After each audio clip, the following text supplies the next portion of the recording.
Değerli abituriyentlər, bugün sizə böyük Azərbaycan dramaturqu, şairi, yazıcısı Cəfər Cabbarlının ana şeiri haqqında məlumat verəcəm. Burada qeyd olunub onun doğum və ölüm tarixi 1899-cu ildə anadan olub, 1934-cü ildə vəfat etmişdir. İlk öncə ana şeirinin təhlil hissəsinə müəyyən qədər toxunacağım. Bu şeir lirik növdədir. Deməli, lirik növdədir. Qeyd etdiyimiz kimi lirik növdədir. Yəni ana şeiri və əruz vəzni müstəz bəhrindədir. Burada qeyd olunmayıb, amma mən bunu qeyd etmək istəyirəm. Əruz vəzninin müstəz bəhrindədir. Müstəz bəhrindədir. Müstəz də kəsmək, kəsib doğramaq, parçalamaq mənasını verir. Lirik növdədir, əruz vəzni müstəz bəhrindədir. Eyni zamanda bu şeirdə Cəfər Cabbarlının anaya olan o sevgisi, məhəbbəti, coşqun hissləri, emosional hiss və düşüncələri öz əksini tapmışdır. Şeirin qeyd olunubdur burada. Ümumiyyətlə şeir neçə bax 2, 3, 4, 5, 6, 7, 8 bənd burada qeyd olunubdur. Şeirin bəndləri.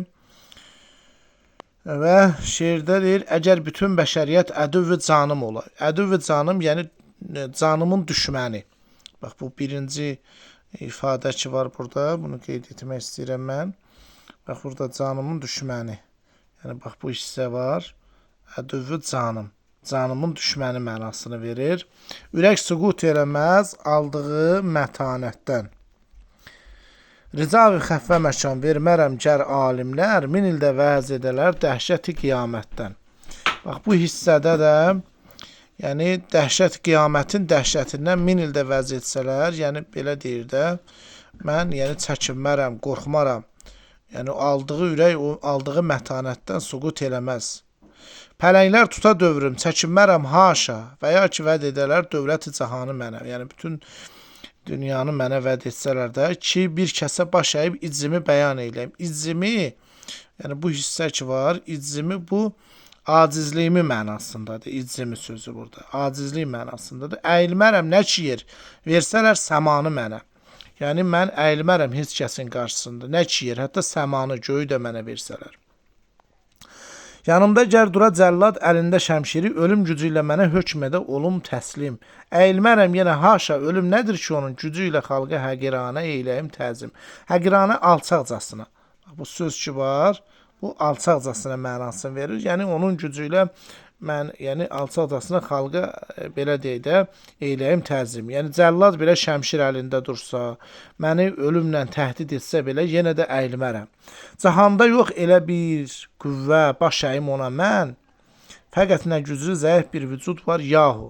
Və burada yəni cahanda deyir elə bir qüvvə yox ki, baş əyim mən ona.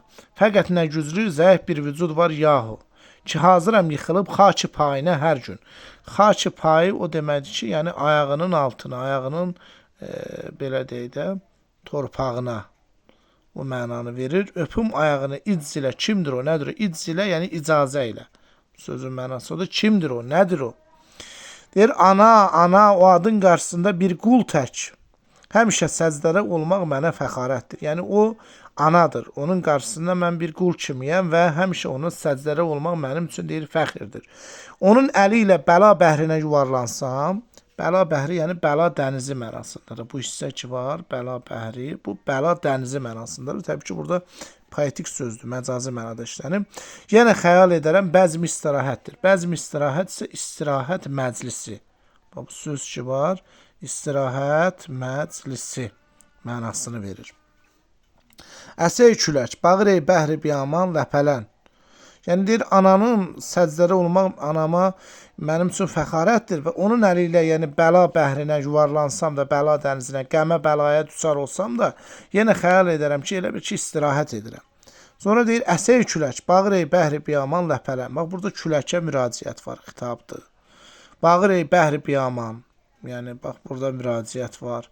Atıl cahana sən ey ildırım, ildırıma müraciət var. Alış parla, gurulda taqi səmavi, gurulda çatla dağıl, yəni göyün üzü taqi səmavi.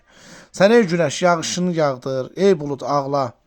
Görürsən, günəşə müraciət var, buluda müraciət var. Yəni təbiətə bir növ müraciət var burada.